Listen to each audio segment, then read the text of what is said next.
So we're going to go back to Mr. Donne. Last class, we looked at the first anniversary, uh, which was by Donne, and I said that I would give a little bit more of an introduction to Donne. Last time I looked at the first anniversary as an illustration of the cosmology as much as anything. I wanted a longer time to deal with that poem, but reflected on the death in the first anniversary.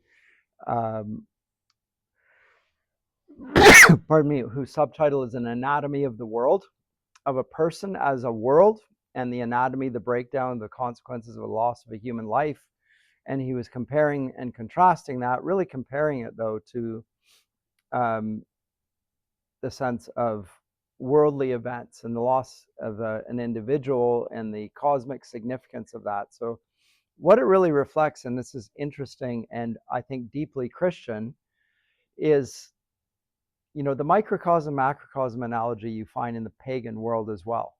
I mean, it's the presupposition behind Plato's Republic, right? We're going to look at the body politic, and it's got different parts. It's got leaders. It's got the people that are the chest, as it were, the guardians, the police that protect the state, and then it's got the appetites, and these are and these three things are a part of every person as well. And so in the Republic, when Plato's looking at justice and what justice is for a person, he says it's the same for a person as it is for a state, more or less. And so people take that to be a political work, which it is, but it is as just as much an attempt to teach people how to regulate themselves so that they can be just people. And the assumption is that justice holds for the individual just as much as it does for the state. And the only thing that's added to that is that justice is not just a human thing, but is part of the whole cosmos. So everything is created by divine justice and reflects divine ordering. And that's something that's a sense that's been, I would say, eradicated from our understanding since the Enlightenment. And C.S. Lewis talks about that in The Abolition of Man, the sense of, men without chests, people that have no sense of that they require certain moral virtues in order to operate. The assumption here is that we're like blank slates, and we can make of ourselves whatever we will. And so there's no end to our ability to create ourselves in whatever image we wish. And I think that agenda is purposeful and intentional, and I've talked to you about this in classes, that the model of the orphan as hero, which emerges in the early 19th century, is predicated on that idea that you create yourself. You have no parents to guide you. You have no role models. You are yourself the model of your own drama. You are the self-interpreting orphan.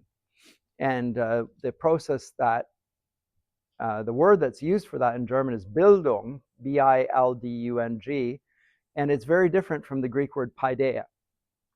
Paideia is the teaching a young child by the example of an older person, and in terms of modeling, you imitate those that are older than you and wiser than you, and you can learn from the past, and you can learn from history, you can learn from in particular the teachers of wisdom and moral examples of your forebears, and you should follow their example. And you can see that's clear in scripture that that's the model there. It's not just a pagan notion. We're to imitate Jesus, and Paul also says that we're to imitate him without any worry that he's actually saying that we're supposed to idolize him. He's saying just imitate me, follow my gospel, which is the gospel of Christ. I'm following him. You follow in my footsteps and do the same things that I do. So it's based on a set understanding of human character and human perfection, which we're to measure up to. So it has a sense of human nature in its fullest expression, and that fullest expression is presented in the person of Jesus. And that's what we're to educate towards, right? It's not towards whatever we aspire to which is an infinite number of possibilities. All of those possibilities are fully expressed in the person of Jesus, whether you're male or female for that matter. So there's obviously differences within that understanding, but still there's the role model, there's the full example and understanding of what a human being is. And Renaissance humanism, which I said was an important feature of the 17th century, understands that the human one then is Jesus. The most human, the best human example is Christ himself. And so when Donne and his peers talk about the microcosm and the macrocosm, they are thinking about Jesus as the Word of God. Remember, the Word becomes flesh and dwells among us, John 1:14. But that same Word is the Word that caused all things to come into being. And all things include the whole cosmos. So there's a relation between individual persons, us, the perfect person, Christ, who is also God, and the whole cosmos, who was created by him. And to some degree, it bears his imprint as well. You can see his righteousness in the heavens, in the cosmos. So all these things are regularly being reflected on by Donne. In the first anniversary, which we looked at last time, he's reflecting on the loss of a very important young woman. And he I think to some degree, is eulogizing her. He's probably making her to be better than she was, but for the purpose of illustrating the importance of an individual,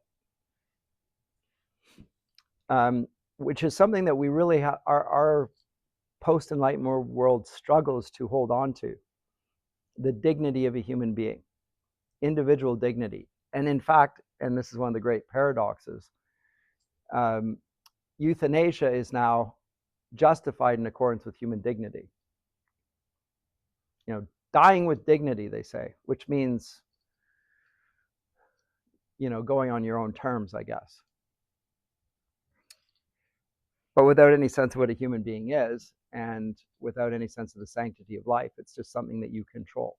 Well, that's not the dignity. Your control is not the dignity of human nature or power, or but self-control as much as anything. But those ideas are ones that are very much present in Donne's mind and that of his peers, but he reflects on it more than any other writer that I can think of.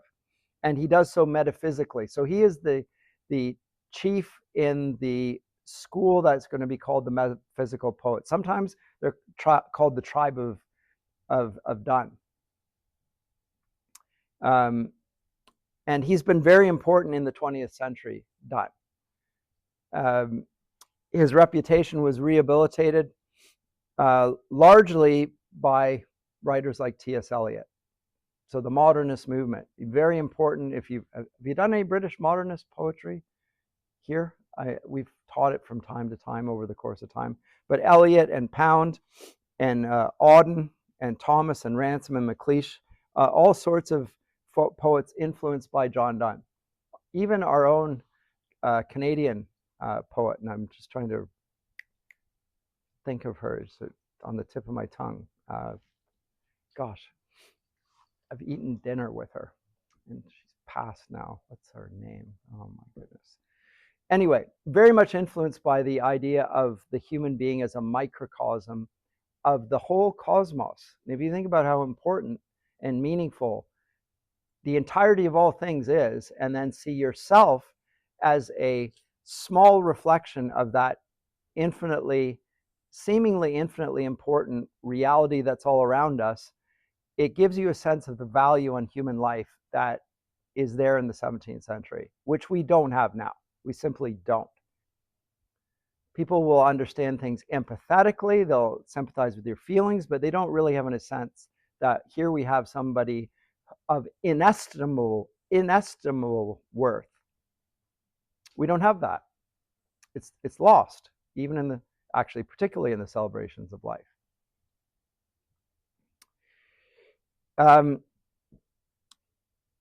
So when Donne writes in this vein and really uses the microcosm, macrocosm analogy to tease out the sense of the importance of the human beings, but also the paradox of human nature. So this is the thing that we're particularly when we come to the holy sonnets, we're not doing them today, but we'll come next week. He's going to talk about the magnificence of human nature, but at the same time, the great paradox of this being for whom God himself sent his Son to redeem, and yet the being who does the worst imaginable atrocities, including kill the Son of God, right? Betray him, crucify him, revolt against him. This is also a part of human nature. So all that is part of the microcosm. So we can reflect on this in the sense of the positive side of human nature, but Donne is well aware of the effect of original sin on humanity as well, which also reflects and is seen in the cosmos. So in natural disasters and so forth. All these are part of the big picture. Donne writes from 1572 to 1631, by the way. And the earliest of his poems, the Flea being one of them that we'll look at, and his epistles and his love elegies and his satires constitute not only the credo of a very profligate young man, because he, quite frankly, early on, very much was interested in the courtly love conventions as well. And you'll see that in the Flea. If you recall from first year English, when I taught you Dante and introduced you to the courtly love conventions. If you haven't done medieval literature, if you have done medieval, then you'll get a whole big section on courtly love poetry. But it involves a young man courting a young woman of higher rank and station. And to add to the scandal of it, though, she's married. She's a woman superior in rank, and the man prostrates himself before the woman and basically divinizes her, worships her, compares her to heavenly beings, her appearance, her attributes, all of these things. So, but adultery is a part of the whole courtly love tradition. You can see it in the story of Lancelot and Guinevere. And in Dante, remember, in Canto 5 of the Inferno, that is that episode of Lancelot and Guinevere was read by Paolo and Francesca, and it led them to their adulterous affair. So the courtly love lyric led people to commit sins because they imitated the passions they saw expressed there. And done. Dante himself falls down at the end of the 5th canto because he realizes that he himself was probably implicated in the deceit of others just by being a part of that tradition. And so there are lots of reflections can be made there. But Donne himself in his early poetry, like we're going to look at the Flea here, is clearly toying, playing. Let me blow this up because it's a little hard to see further back. And I think that's probably good enough. With the idea of wooing, and also with potentially adultery, but certainly with wooing. And in terms of the style here, so let me just show you, I'll read the poem as well, but this is a 3-part, 3-stanza poem, but it's like 3 acts in a play. There's a, between the stanzas, there is a movement. You can see that there's progression within it. So it begins with Mark, but this Flea, and then, oh, stay. So it's a response. There's something is happening in between. The poet is speaking in response to that, and there's an imagined response that we have to imagine because it's not presented to us. And then finally, cruel and sudden hast thou since. So he's addressing a person that we don't see, and the person we don't see is a woman, and the woman is being wooed by whoever the speaker is. We could say it's Mr. Donne, but it doesn't have to be Donne.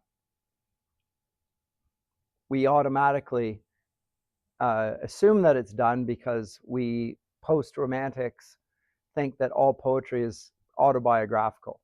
It's all about me. And English professors from time immemorial, since the Romantics, have been saying, well, actually, the voice of the narrator is not necessarily representative of the views of the writer. He's taking on a persona. It could be his views, and it probably represents some of his views, but it doesn't necessarily represent his views entirely. He's taking on a persona for the narrative voice. And will also then represent other voices in response to that. So it's an imagined dialogue. And so here in the Flea, we have a individual speaking in something in the style of a preacher and using an exemplum. Mark but this flea. Here's an example of the thing I'm trying to illustrate to you. This is a common advice or device in preaching, to give an illustration of something. And the illustration is of the flea as a microcosm. Well, what's the macrocosm? The macrocosm is manifold. So one of the macrocosms of the flea is the two lovers. The flea is going to be compared to the man speaking and the woman whom he's addressing. The flea represents both of them. And we'll see as it goes on, it will be compared to other more significant things, but it gets ever larger in its expansion and its significance, to the point of absurdity. So a flea goes from not just being a flea, but being two lovers, to being a temple, to being the whole cosmos. And the absurdity of it all is pushed to the point where the woman who's offended by the comparison says enough and decides to kill the flea and says, well, see, nothing happened. And then there's a twist in the tale at the end. But this is an example of a metaphysical conceit. The flea is the chief example of a metaphysical conceit in 17th century poetry. At least it's one of them. So it is an unlikely comparison between two things. So it's not just a microcosm. Macrocosm is a likely comparison. Comparing an individual to a state is a normal comparison, and it's entirely likely. Comparing people to a flea is gross and odd, and really in some ways contradictory. We'll see that he does the same thing in A Valediction Forbidding Mourning, comparing them to a pair of compasses in geometry. And the paradox of doing that is presenting a type of comparison that is particularly favored in this period. And for reasons that I've already suggested, there is a strong sense that the old world and the old types of knowledge are becoming obsolete, but they still apply. And life has become a little bit too strange to hold on to as easily as before. It's a period of a lot of fracturing, and yet they're holding everything together in tension and in paradox. Yes? I was just going to ask, do you think one of the reasons why it appears so strange to us is because man is always supposed to aspire to something greater than themselves rather than less than themselves? Yes, to be like gods. Yeah. And then the flea obviously is the exact opposite. It's a loathsome little thing that bites you and sucks your blood. Yeah. And then if you're trying to flatter in accordance with the courtly love, you're trying to woo a woman to, to appeal to her and make her really attracted to you, you don't want to compare her to a flea. It's not the way to warm hearts. You look like an angel. You're the heavenly being. Oh, I love that. You know what? You're sort of like a flea. That's not working. I put that on a Valentine's Day card. That's going nowhere, right? That's what's going on here. And of course, it's not that he's not aware of that. And again, in terms of the context here as well for these poems, he's not publishing these poems. He's writing these for his own amusement. He's probably circulating them to his friends. People wrote poetry at one point. We don't tend to do it that much anymore, or very few do, sadly. Too many other distractions, and we don't live in an era that values language in the way that Donne's did. So he would have done this for amusement, and he'd have to have a certain degree of wealth to do this as well. He has the paper, has the pen, has the leisure, writing to his fellow friends who are all also overeducated like he is. So it begins with that, the exemplum of the flea. Mark but this flea, and mark in this, how little that which thou deniest me is. It sucked me first, and now sucks thee, and in this flea our two bloods mingled be. Thou knowest that this cannot be said a sin, nor shame, nor loss of maidenhead. Yet this enjoys before it woo, and pampered swells with one blood made of two, and this, alas, is more than we would do. So there's the opening gambit. Comparison of the two of them to a flea, comparison to the action of the flea in biting and taking blood from the one. He sucked Donne first, or the speaker first, and then sucked the woman, and of course their two bloods are mingled within it. Well, if you understand have the biological understanding of an early 17th century person, they don't understand microbiology. They don't have an understanding exactly how this happens. Like, how do two become one flesh? It's exactly what's going on there. I don't think it's quite as simplistic as they think that blood is being mixed. That's not, I don't think it's quite as simplistic as that, to think that. However, in scripture, blood is associated with life. So I'd say it has more poetic intent than it does biological explanation. So the blood that it sucks from me is my life, and that's being conjoined with your life, and the two lives are being conjoined in the body of the flea, which has the two bloods flowing within it. So theologically, at least in terms of symbolism, it holds, and it doesn't hold in terms of biology. And I think Donne would actually know that. But he doesn't care. And he's happy for the contradiction to stand. So that's how so the two bloods are mingled be, and this then would constitute a one flesh. They're married, right? Because the two, in Genesis 2:21, the man shall leave, his parents, join with his wife, become one flesh. And what? So there you go. This is a marriage. And yet it bit before even asking permission. It didn't woo at all. It just went ahead and did it. And alas, this is more than we would do. Pampered swells with one blood made of two, and this, alas, is more than we would do. Okay, so there's the opening gambit. The flea just didn't even bother wooing it's already this perfect picture of marriage. So that's the first stage. Compare this ugly, black, horrid flea to marriage. So it's two lives, one flesh. But now he's going to expand on the comparison and say, well, actually, there's three lives. So now he's going to be a Trinitarian image. Because there's his blood, his life, her blood, her life, and the flea itself. So there are three lives. Oh, stay, three lives, because she's annoyed at this comparison already. Of course she's annoyed. It's disgusting. Stop, don't kill it. Three lives in one flea spare, where we almost, nay, more than married are. This flea is you and I, and this our marriage bed. And marriage temple is. Though parents grudge and you, we are met and cloistered in these living walls of jet black.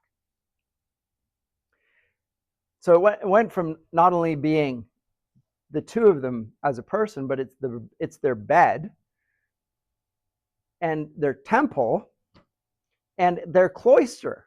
All these are images of sanctity rather than disgust, which is, I think, the natural response to these horrid little black beings. And then if she's not upset enough already, he offends her by saying that, using Renaissance slang, To kill in Renaissance slang is to commit a sexual act. So though use make you apt to kill me. So you, what do you mean use? As in, it's something habitual for her. She's done this before. Let not to that self-murder added be, and sacrilege, 3 sins in killing 3. So the 3 sins that will result from this is killing, suicide, and sacrilege. So 3 sins as well. All of this is tongue-in-cheek. You have to understand. He's thinking, and this is, it's little boy humor is what it is. How much offense can I pack in a phrase? And can you imagine what she would say then?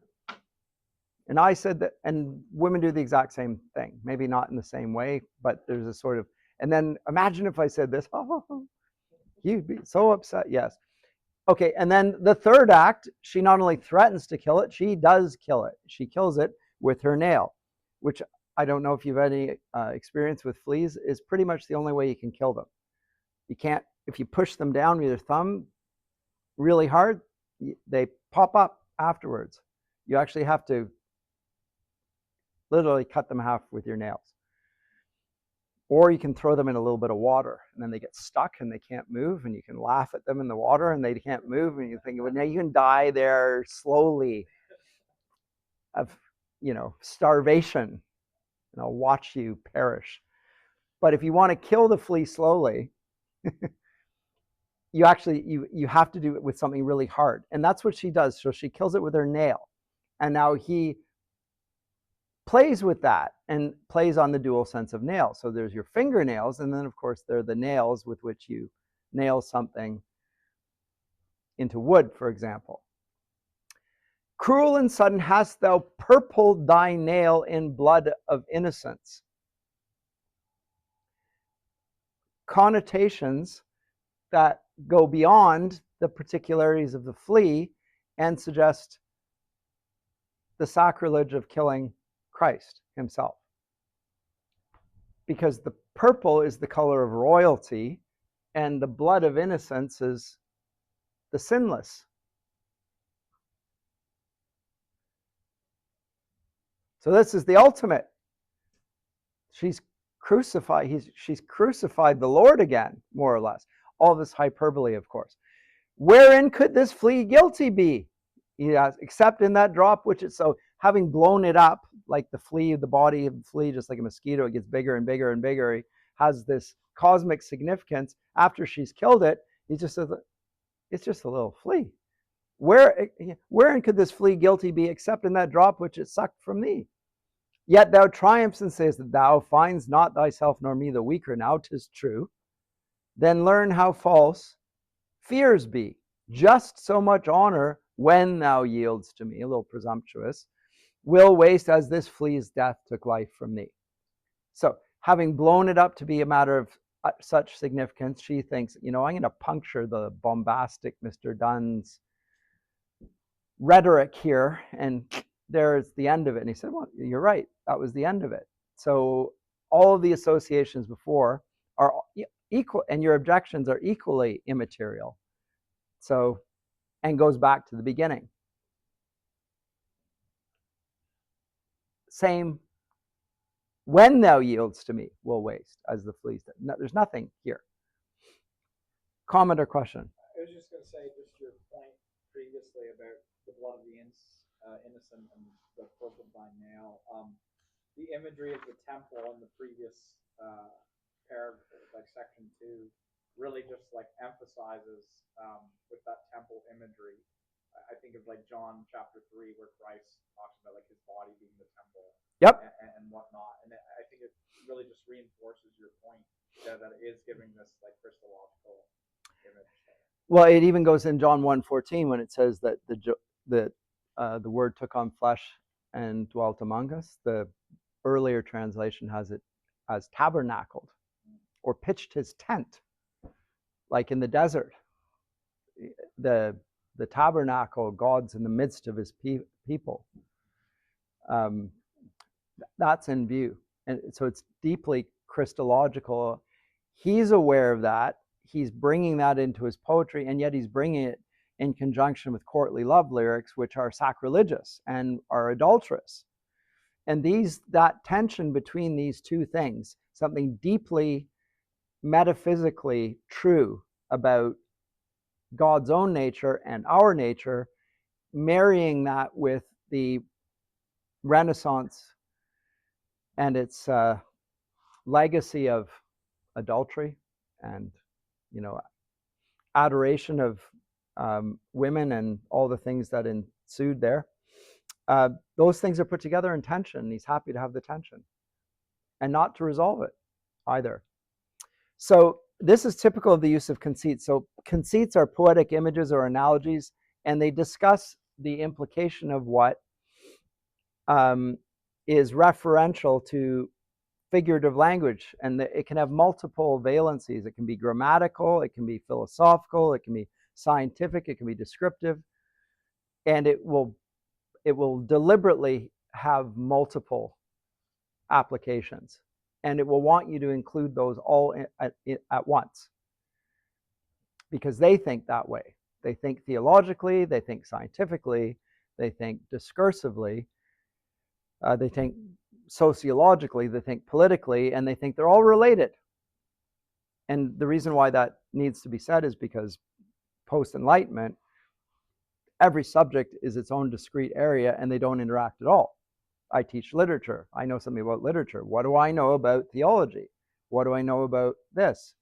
I'm not an expert in that. It will even be said to me. I've had university presidents say, you shouldn't write on education because you're not a specialist in education. I said, am I not? Did C.S. Lewis write on education? Did John Milton write on education? It's like, do you have to have a doctorate in education to write about education? Can I not have an opinion about scientists without being a scientist? And never mind an opinion, can I not make a reasoned argument about these things? Is it not possible to make comments, or do we have to refer to the experts to get an accurate estimation of what the subject's talking about? If we do, then how can that expert opinion relate to the rest of us? Because it has to. Like the microcosm of knowledge has to relate to the macrocosm of all of human society. And that's what a liberal arts education ideally does. It should be connecting these things and saying that there is a common ground there. And obviously in Christ, all things hold together, right? Colossians 1:15. And Donne assumes that, and this period assumes that, which is why I think it's just so rich and evocative. So, we see what here in this poem, something that will be more characteristic of Donne than any other writer, the union of sex and death, regularly talking about those two things. Donne loves talking about sex and about death and the connection between the two. And there are many different connections. There's the heretical one of the early church. I don't know if it's heretical. The false belief among some of the patristic theologians that original sin was begot through sex. That was one of the suggestions. How did original sin actually occur? And so forth. How did it get passed on through sex? And probably due to the dualism of the ancient world, the idea that the mind or the soul is what is Christ saves, and the body is like a prison house. It's corrupt, and so forth. The body is evil, the soul is good, and therefore, like in the Corinthian church, it doesn't matter what we do with our bodies. And in fact, we should try and seek to be disembodied. So if we're married, we'll stop having relations with our spouses.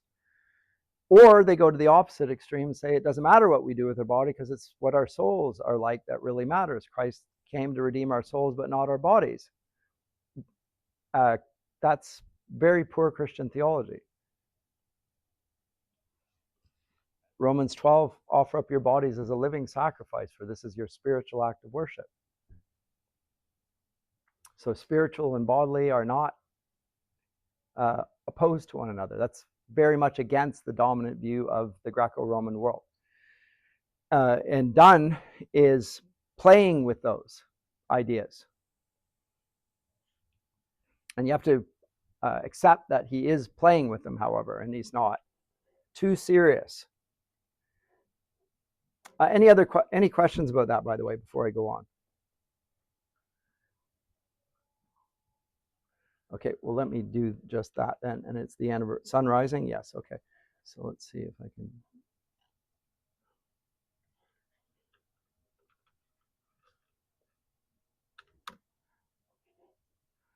Oh, this is just as good. So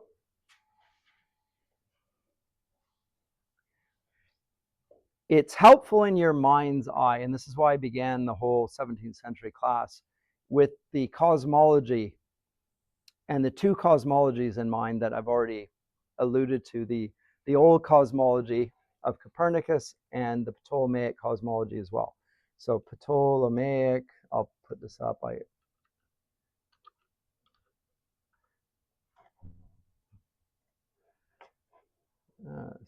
as good as any. And what will be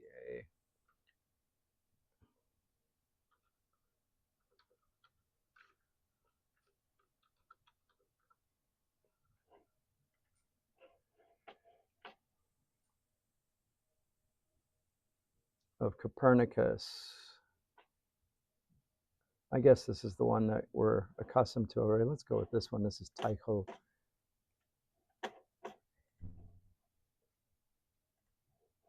Oh, where did it go? Where did it go? There. No, that's the old one. There it is. Yes. So the old one with the Earth at the center, the new one with the sun at the center.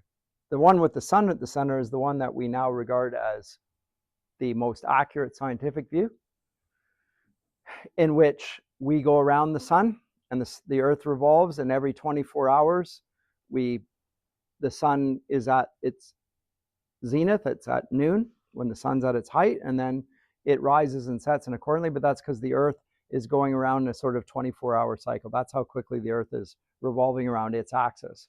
And at the same time, not only is it revolving around its axis, it's going around the sun, and it's being held at a distance from the sun because of the force of gravity. And it's just far enough away from the sun to be not sucked towards the sun and burn up, and just far enough away,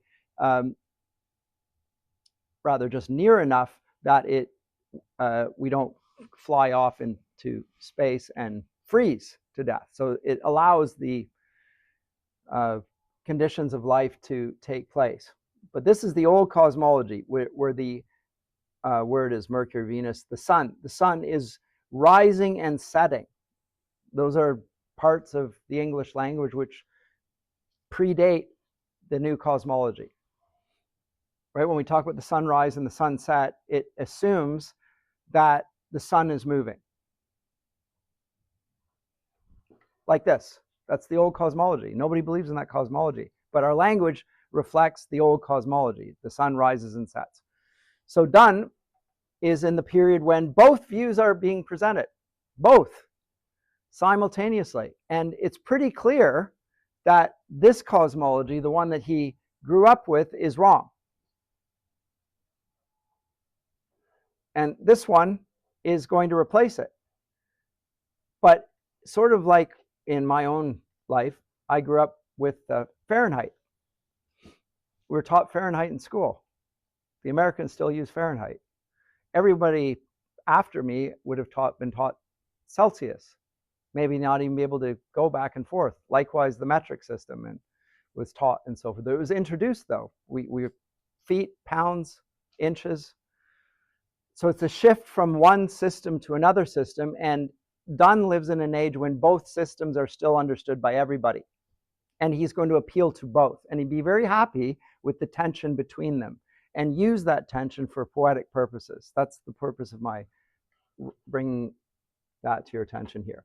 So the sun rising. And remember, the sun is also an image of the king. The king is the uh, heavenly body around which all the other planets revolve. Just like in a court, the king is at the center and the courtiers surround him. And Shakespeare will regularly use that imagery in his dramatic works. So lots of analogies going on, politically, socially. So all that with the sun rising. Busy old fool, unruly sun, why dost thou thus, through windows and through curtains, call on us? Must to thy motions lovers' seasons run? Saucy, pedantic wretch, go chide late schoolboys and sour prentices. Go tell court huntsmen that the king will ride. Call country aunts to harvest offices. Love, all alike, no season knows nor clime, nor hours, days, months, which are the rags of time. Thy beams, so reverend and strong, why shouldst thou think I could eclipse and cloud them with a wink, but that I would not lose her sight so long? If her eyes have not blinded thine, look, and tomorrow late tell me whether both in the Indias of spice and mine be where thou left'st them, or lie here with me. Ask for those kings whom thou sawest yesterday, and thou shalt hear, all here in one bed lay. If you haven't understood so far, the bed and his beloved lying in the bed are being compared to the sun and the planets and so forth. So again, there's a microcosm in bed beside of him. In fact, the two together in bed are the world, and their love is the greatest thing. And their love is a unifying thing. It's the ordo amoris.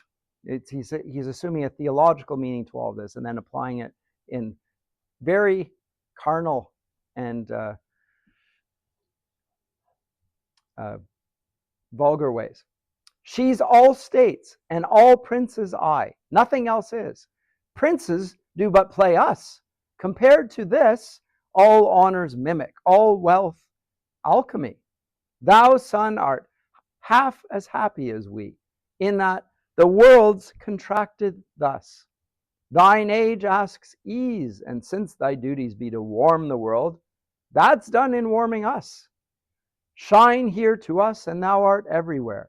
This bed thy center is, these walls thy sphere. So we're used to the microcosm to macrocosm. Here it's the other way around. Like the most significant thing in the entire cosmos is the two of them in bed. Their love is the purpose of the sun. Now you might want to say, and you would rightly say, that this is narcissistic. It's typical of the Renaissance, where it puts the individual at the center of all life, which is just so typical of Western individualism. I mean, Western individualism really does begin in the Renaissance, in the perspective of the I being asserted, as in the individual, and things of the all-important individual. It's easy for North Americans to understand this because we never think of the collective. It's all me, me, me, me. But in his day, he's saying something that's really countercultural, and it's in tension with this. The Renaissance is itself asserting that. But again, with Renaissance individualism comes the perspective of the individual. Remember that in the Renaissance painting, we have that sense of perspective, of front and center. Oh my goodness. Oh, Renaissance art. Sure. Piero della Francesca, front and center. Oh, this is as good as anyway. Birth of Venus. Botticelli in the Uffizi Gallery. There you go. What's the focus of the painting? Where is it? Right in the middle. Front of the stage, just like in the theater. You want to know where the action takes place? You stand right up at the front of the stage. When you deliver a soliloquy, you don't stand backstage. You have to go right up to the front, and everyone knows the focus is now on him and everything. You don't even have to leave. The other actors don't have to leave the stage. They're in the background. Now you can put the floodlight on them to make it even more obvious. It's sort of the light cuts out everyone, but you're moving right to the front. Well, the Renaissance is doing exactly that. It's drawing the focus on the individual, but the individual reflects the eternal. So in some ways, you could say it's a reflection of a very bad narcissistic tendency, or you could say it recognizes the significance of the individual in Christian theology. It plays it up very strongly, and Donne is in sync with that. So again, front and center, if you looked at the painting that comes in the medieval period, you would find nothing like the same realism, the same sort of focus on front and center and so forth. But all the painting of the Renaissance has this sort of triangular front and center focus. Now you could do that. There's a triptych here, typical. Again, the Madonna with the baby, Christ child. Very typical of the period. You can find 1,000 illustrations. Italian Renaissance, where's the center point? It's the touching of man and God, Adam and God, right there. There's the center. So the center of the painting is the center of the focus. The center of the focus is usually on a person. So back to this. It's the sun rising, but the thing that the focus of the poem isn't the sun, it's them. Because the sun is also the thing that gives life and light to all things. But the essence of light and life is the two of them. Their love. And if you want to, and I think it misunderstands what Paul is saying in Ephesians, Paul compares the love of a man for his wife to the love of Christ for his church. And he says, but I'm not talking about men and women. I'm talking about the other. But he is talking about men and women. This is the thing, husbands and wives. He says, I'm not talking about that. I'm talking about this. And I think, well, you just went and talked about masters and slaves, fathers and children, husbands and wives, and then at the end of all that said, well, I'm not actually talking about the thing that I clearly was just talking about. I'm talking about this, but he's specifically talking about the love between them, which extends beyond the marital confines of a man and a wife to have a theological implication. So he does mean the one, but he means so much more than that. Donne is doing the same thing in reverse. So the love that a man bears for his wife is of theological significance, cosmic significance. That's what he's playing with here. Yes? I think also, too, it's often misunderstood that when Paul uses those comparisons, that it's like, oh, he's using those comparisons because that's the best we have, where rather it's God created these things in order to show the greater thing. If that makes sense. No, it makes perfect sense. So this is why I say poetic language is essential to biblical understanding. You can't, there has been a tendency again, since the Enlightenment, to try and shear or lose metaphor and try and be more clear and precise about language, to the point at which logic gets pushed into symbolism, and we get rid of the messiness of words that have multiple associations and layers of meaning. But the layers of meaning are part of the meaning of a thing. If you deprive them, and there's the literal and there's the figurative, and you say, but the literal is the real thing and the figurative is less significant, then you've misunderstood how Scripture works. Because the symbolic or the figurative meaning of words is as much a part of the literal. You have to establish the literal first, because otherwise figurative doesn't mean anything. And Augustine talks about that, and Aquinas talks about that, and the whole era of Christian thought talks about the significance of and primary significance of the literal over the figurative. But the figurative is not non-essential. You can't do without figurative meaning. And in particular in relation to love. If you get rid of all the figurative meaning of love, then you get Darwinism, really. You just get a biochemical, say, well, what is love? Well, it's the, endorphin rush of pleasure and the excitation of, and so there's a physiological explanation. It's like in Narnia, where the sun is being compared to a flaming ball of gas in, what is it, sorry? In the silver chair, yeah. And the response is, well, even in your world, it means more than that. There's more to the sun than a flaming ball of gas. And he probably has this thing in mind. The sun means so much more than that. That's not even what the sun is. So every flaming ball of gas is the sun? No. Because there's weight to the sun. I mean, the sun is made up of what? It's mostly hydrogen, which is the lightest of the elements, right? In the periodic table, remember chemistry? The lightest of all the elements. Like hydrogen, you fill it in a balloon, it goes up in the air. And even lighter than that is hydrogen. That's what the sun is composed of, the lightest element. And yet it's packed so dense that if you had that density, you couldn't pick up a thimble of it. It's so heavy. And the weight of that light, which gives light and heat to the whole of our solar system, is also the source of gravity that holds everything together. So light has weight, and the weight holds everything and warms everything, and that's what he's comparing himself to.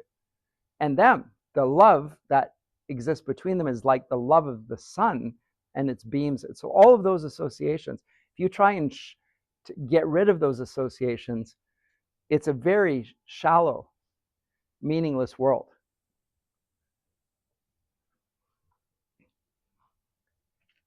My understanding is that people struggle with a sense of meaningless and loss of purpose. That's the main trauma of our generation. It's partly because of this. There's biochemical explanations for everything. Everything's conditioned. It's all pragmatic. There's no deeper sense. But this is just full of that. Yes. Well, I was going to say, just like, because it strips away all sense of beauty, and beauty just naturally invokes joy within people. Sure. And it strips that joy away when you tries to debunk it. Yeah.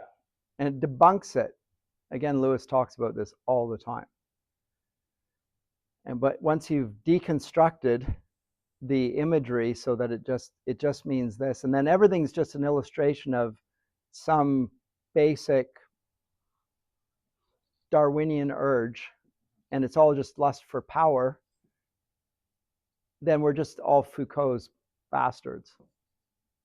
Because Foucault says that everything's about power. And the modern academy says that all interactions, everything is to be boiled down to power relations. It's all about power.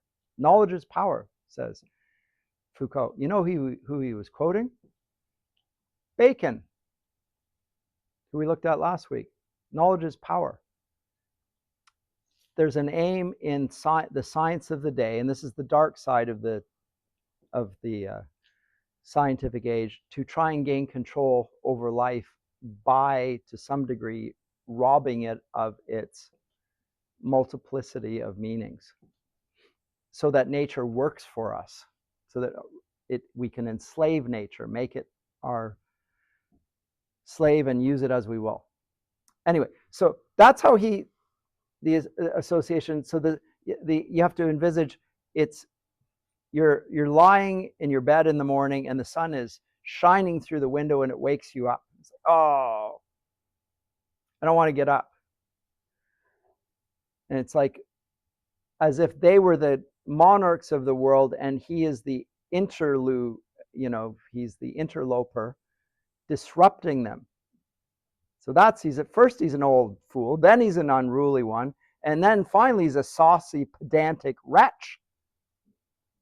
It's like a teacher, a pedant. It's too late. Get up. And he tells them off and says, go tell that to schoolboys or to court huntsmen. Go speak to the ants. But to those in love, the time of day doesn't matter at all.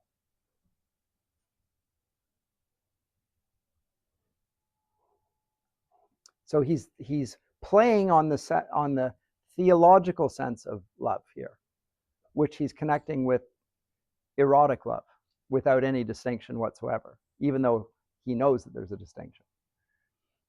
Same thing in this, exactly. You're so reverent and strong, revering and strong. As strong as they are, as bright as the sun is, if I wink my eye, it's gone. So no power whatsoever. I'm the center of the universe, not you. All that back. And then this at the end, so she's all states and all princes I, nothing else is. So they are the center. They are the meaningful, world altering reality. Everything revolves around them. So again, go back to these sense of they are at the center, and even the sun is going around them rather than vice versa, they revolving around the sun. So he has those two images in his mind's eye as he makes the poem. Comments or questions before I take a little break here? Okay, let me stop for there.